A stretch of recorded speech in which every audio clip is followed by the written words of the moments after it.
이 시간에 보실 성경 말씀 창세기 42장 26절로 38절을 보시겠습니다.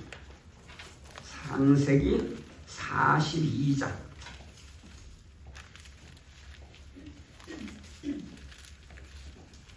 창세기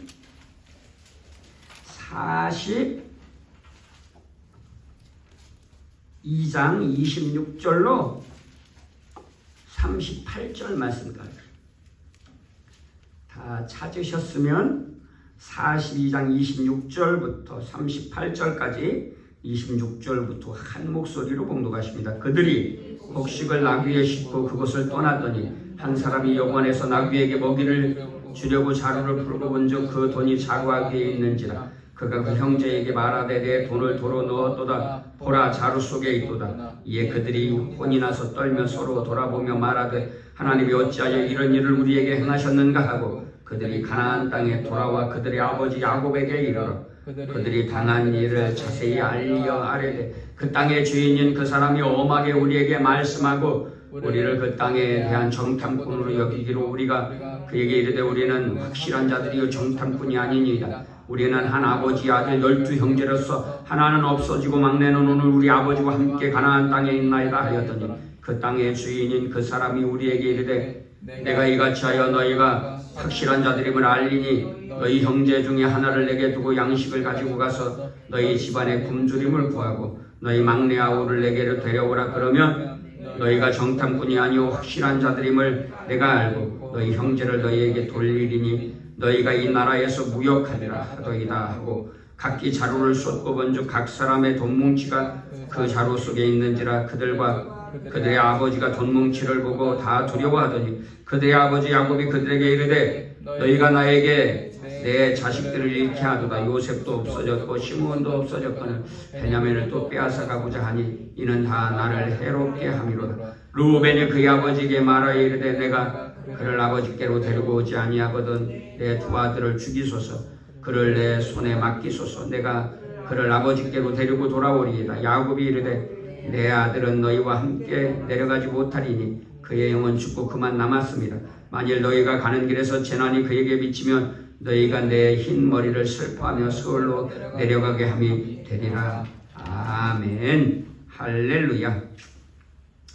이 시간에도 하나님 아버지와 주 예수 그리스도의 사랑과 은혜와 평강이 성령님의 충만한 역사로 저와 여러분들에게 충만하시기를 주 예수 그리스도의 이름으로 간절히 축원합니다. 하나님은요 책임지시는 하나님이십니다.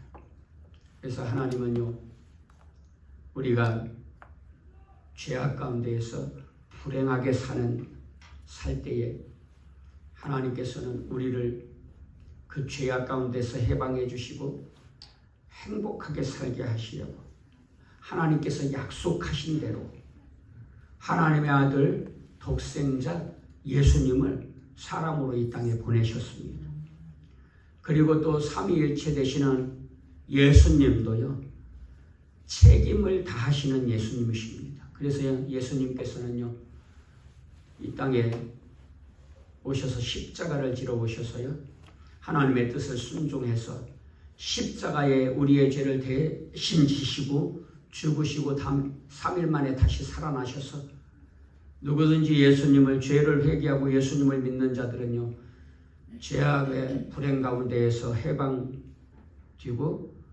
행복한 삶, 하나님의 은혜와 사랑 가운데 사는 행복한 삶, 천국을 소망하고 부활을 소망하며 영생을 소망하는 산 소망이 있는 자들로 살게 해 주셨습니다. 그리고 또 성령님께서도 책임을 다하세요. 그래서 우리 삼위일체 하나님은요 책임지시는 하나님이세요. 약속하신 것, 말씀하신 것은 반드시 책임지세요. 그래서 성령님께서도 우리에게 오셔서 예수님을 믿는 우리에게 오셔서 항상 우리와 함께 해 주시는 줄로 믿습니다. 언제나요. 잠깐만 있으신 게 아니라 1년 365일 매일 24시간을 우리 마음에서 우리와 함께 해 주시는 줄로 믿습니다. 성령님께서. 그래서 여러분 우리가요 하나님과 함께하는 자들임을 잊지 마시기를 주 예수님의 이름으로 축원합니다. 현 무슨 목사님, 현승원인지 그 무슨 목사님이 간증하는 걸 들으니까요, 이분은요 그가 하나 가지고 살았더라고요. 하나를 붙잡고. 뭐냐면 예수님을 믿는 사람은 하나님의 자녀가 된다고 하는 그 말씀 붙잡고요, 나는 하나님의 자녀야, 이런 자존감 가운데에서 살았더라고요. 그래서 영접하는 자 곧 그 이름을 믿는 자들에게는 하나님의 자녀가 되는 권세를 주셨으니, 그래가지고요 이 말씀 붙잡고 항상 언제나요 자신만만하게 나는 하나님의 자녀야, 하나님께서 반드시 책임져 주셔, 이렇게 살았더라고요. 그래가지고 이분은요 학교 다닐 때에 공부를요 꼴등에서 더 가깝게 40몇 명인데 43등 하고 이랬더라고요. 그래가지고요 예수님을 믿는 부모님들인데, 그 어머니는 예수님 3대째인지 4대째 믿는 가정에서 살았고요. 아버지는 예수님 안 믿는 가정에서 살았는데, 이제 예수님 믿는 청년을, 여자 청년을 만나가지고 예수님을 믿게 됐어요. 그래서 이렇게 살았는데, 예수님을 믿는 부모들도요 얘를 못마땅하게 하는 거예요. 자신감만 아주 그냥 하늘을 치솟고요, 공부는 맨날 꼴찌에 가깝게 이렇게 한 40몇 명 가운데 43등 이렇게. 근데 그냥 자신감은 하늘을 뚫어요. 그래가지고 자기는 좋은 대학 갈 수 있다고 걱정하지 마라. 수능을 봤는데 점수가 형편없이 나왔어요. 근데 재수시켜주면 좋은 대학 갈 수 있다. 근데 부모님이 안 믿어. 왜냐면 평소에 삶이 공부를 안 해. 가지고 공부를 열심히 했대요. 재수하려고. 그랬더니 그냥 마지못해서 재수를 시켜줬는데, 우리나라의 그 유수한 스카이는 못 가고 좀 떨어지는 대학을 갔더라고요. 근데 이분은 간증을 들어보니까 항상 마음 중심에 그 마음이 있는 거예요. 영접하는 자 곧 그 이름을 믿는 자들에게는 하나님의 자녀가 되는 권세를 주셨습니다. 나는 하나님의 자녀야. 하나님께서 반드시 나를 서로 사용하시고 복되게 해줄 거야. 그런데요 이분이 뭘 할 게 없어가지고 영어 강사가 됐어요. 할 게 없어서 영어를 잘해서가 아니라. 그래서 학생들을 가르치는데, 저 동산고등학교 학생들 엄청 똑똑하잖아요. 근데 그 아이들은 과외를 가르치는데 그 애들이 자기보다 영어를 더 잘했대. 그런데요 자신감을 가지고 나는 하나님의 자녀야, 그런 자신감을 가지고 아이들을 가르쳤는데요, 놀랍게요 자기가 가르치는 아이들이 성적이 오른 거예요. 그래가지고 나중에 학원을 차렸는데요, 영어 학원을 차렸는데 수천 명, 6천 명 이렇게 모집되는 학원, 전국에 직영학원, 그것도 직영학원을 두고요. 그래가지고요 수백억 1년 매출을 올리는 그런 정말 자산가가 된 거예요. 그런데 그분이 하는 수가 그래요. 내가 공부를 잘했나? 내가 무슨 능력이 있나? 나는 아무것도 안 하고 하나님이 다 하셨어요. 영접하는 자, 곧 그 이름을 믿는 자들에게는 하나님의 자녀가 되는 권세를 주셨습니다. 약속하시잖아요. 내가 하나님의 자녀야. 그 약속의 말씀만 붙잡고요, 자기가 하나님의 아들이라는 사실만 잊지 않고 인식하고 그렇게 살았더니 하나님께서 그렇게 엄청나게 정말 귀하게 들어서셔서 지금은 목사님이 됐는지 어땠는지 모르겠는데 신학을 해가지고요. 전도사님인지 목사님인지 복음 전하고자 하는 열정이 있어가지고요. 그래가지고 한 번은 학원생들 졸업하는데 수천 명은 모아놓고 복음을 전하는데요. 몇 시간을 아이들에게 이제 이야기를 하고 복음을 전하는데요. 놀랍게도 많은 학생들이요. 은혜 받고 교회를 다니게 됐다. 막 편지를 막 쓰더래요. 써서 보냈더래요. 그런데 제가 곰곰이 생각해 봤는데 하나님은 1등만 좋아하시나요? 1등만 자녀로 여기시나요? 우리가요, 능력이 있는 사람만 하나님의 자녀인가요? 그렇지 않잖아요, 사실은. 그죠? 부모는 자녀들이 못나도 1등 못해도 꼴찌해도 능력이 없어도 자기 자녀를 사랑하잖아요. 그렇지 않은 부모는 뭐 얼마 안 되잖아요, 사실. 그런 부모들도 있지만. 근데 부모는 자기 자녀들이 1등 한다고, 물론 뭐 기분이야 좋겠지만 1등 한다고 또 능력이 있다고, 오히려 어떤 부모는요, 능력 없고 부족한 자녀를 아픈 손가락으로 여기고요, 그 자녀에게 더 신경 쓰더라고요. 왜냐하면 잘하는 자녀는 놔둬도 지가 알아서 해. 저희 동기 목사님 사모님도요, 아들들이 있는데 하나들은 앞가림을 해. 그러니까 그냥 놔두는데 하나들은 자기 앞가림을 못해. 그러니까 늘 그 아들에게 온통 신경을 쓰고 마음 쓰고 그렇게 사시더라고요. 이게 부모잖아요. 하나님이요, 뭐 우리가 1등 한다고 귀하게 여기고 능력 있다고 귀하게 여기고 그러지 않지 않아요? 하나님의 자녀이니까 1등 못해도 꼴찌해도 능력이 없어도 하나님은 능력을 주셔서 능력 있는 자로 만들어 주시고요. 공부도 잘하게 하시고, 영어를요 정말 못했는데요, 영어 학원 강사가 되고 영어 학원을 해서요 수천 명이 다니는 학원을 만들고요, 영어를 가르쳐서요 수백억을 버는 그런 원장이 됐잖아요. 하나님께서 책임져 주시니까. 그런데 그분의 간증에 의하면 그분에게 뭐밖에 없었어요? 나는 하나님의 자녀라는 인식과 자신감, 자존감밖에 없었어요. 여러분, 하나님은요, 하나님의 자녀들이 이렇게 하나님의 말씀에 순종하셔서 공의와 정의와 사랑 가운데 살면요, 하나님은요 뭐 똑똑해서가 아니라 능력이 있어서가 아니라 하나님의 자녀이기 때문에, 예수님을 믿는 하나님의 자녀이기 때문에 하나님은 하나님의 책임을 다해 주시는 줄로 믿습니다. 오늘 이제 야곱의 자녀들도, 야곱과 야곱의 가정도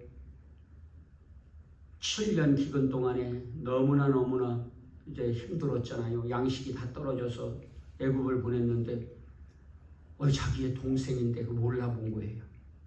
그래가지고요 양식을 사가지고 오는데, 야 니들이 정탐꾼이지? 그래 그냥 억지 소리를 해가지고 이제, 왜냐면 베냐민을 좀 데리고 오라고 그러려고 그랬는데, 요셉이요 볼모를 잡는데 누구를 볼모로 잡아요? 시므온을 볼모로 잡잖아요. 근데 시므온은 어떤 사람이에요?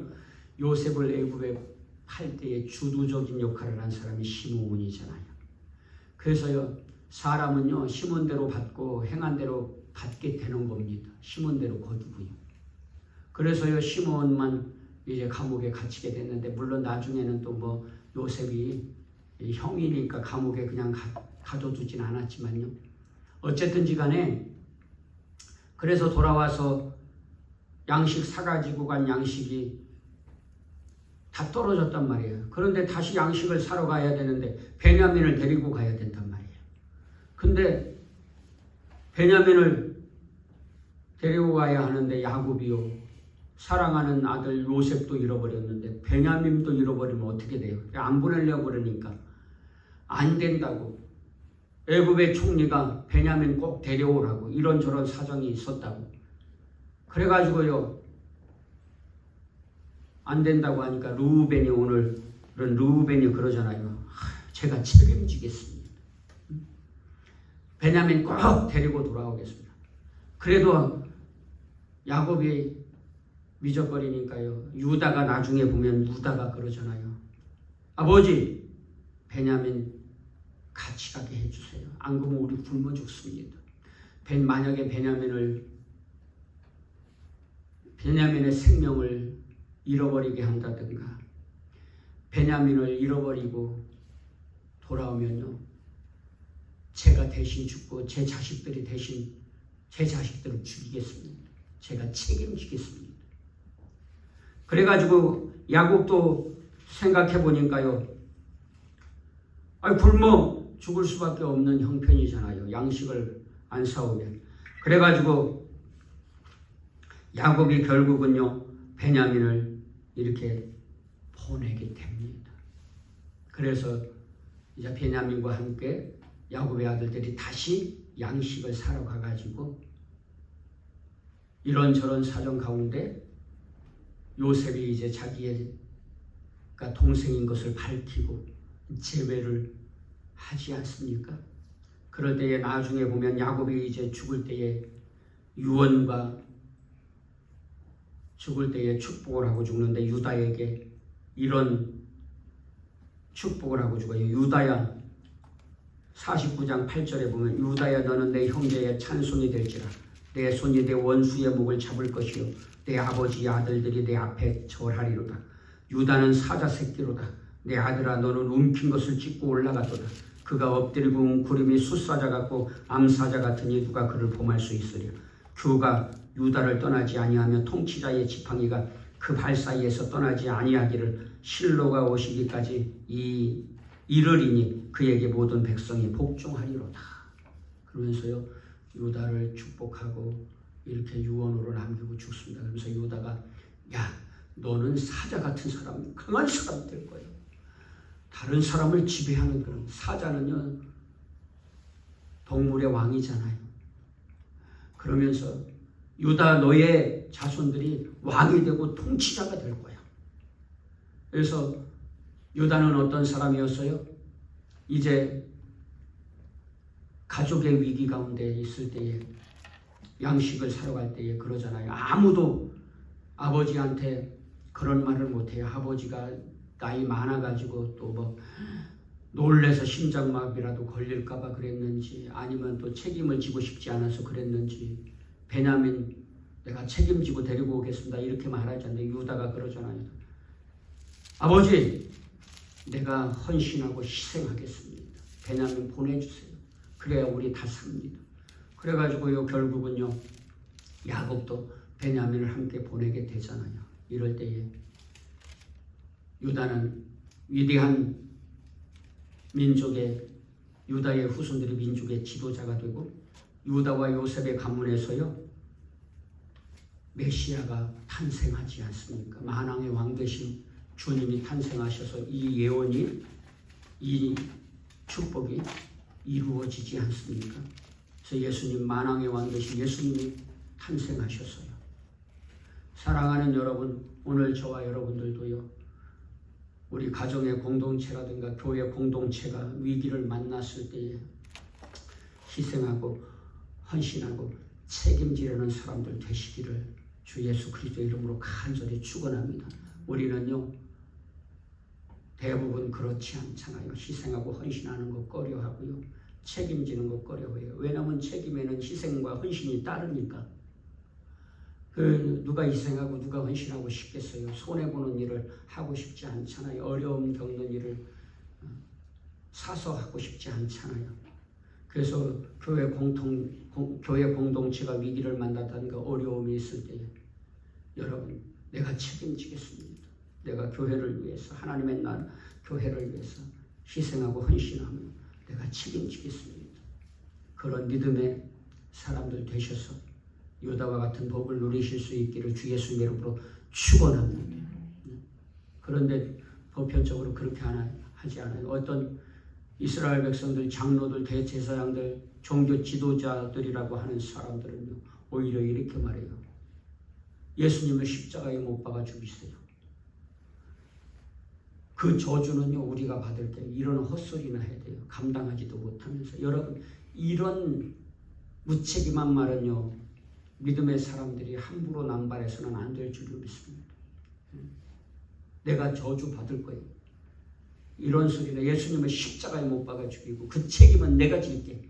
뭐 어떻게 책임을 진다는 거예요. 이런 헛된 소리 하지 마시고, 여러분, 하나님의 나라가, 하나님의 공동체가 가정의 공동체든지 또 교회의 공동체든지 위기를 만났을 때에 서로 책임을 떠넘기고 남탄 뒤탄 너 때문이야 서로 부부간에도 그러다가 깨지는 가정들 많잖아요. 어려울 때. 그런 공동체가 아니라요. 가정 공동체가 아니고요. 믿음의 공동체가 아니라요. 교회가 그럴 때 너 때문이야 그래가지고요 막 싸우다가 교회가 깨지고 나누고 그런 일들 비일비재하잖아요. 여러분, 오늘 저와 여러분들은요, 그런 자들이 아니라 어렵고 힘든 시기에 위기를 만날 때 제가 희생하고 헌신하고 책임지겠습니다. 이렇게 고백하면서 믿음으로 승리하는, 그럴 때에 하나님께서 유다를 복주셨던 것처럼 오늘 저와 여러분들도 그런 사람을 복주실 줄로 믿습니다. 현 목사님의 그런 간증처럼요, 하나님의 자녀를 반드시 복되게 해주시는데, 여러분, 현 목사님은 간증 속에서 그러더라고요. 어떻게 살았냐면요, 정말 믿음의 자녀로 살려고 했었더라고요. 믿음의 자녀로 살려고. 여러분, 우리도 믿음의 자녀로 살려고 애쓰면서 최선을 다해서요, 순종하고 그렇게 살면요, 하나님이 하나님의 자녀를 반드시 책임져 주실 줄로 믿습니다. 하나님은요, 책임감 있으신 하나님이세요. 여러분, 하나님의 자녀인 저희들도 하나님의 자녀로서의 책임을 다할 수 있기를 주 예수 그리스도의 이름으로 간절히 축원합니다. 기도하시겠습니다. 하나님 아버지 감사합니다. 하나님 아버지, 하나님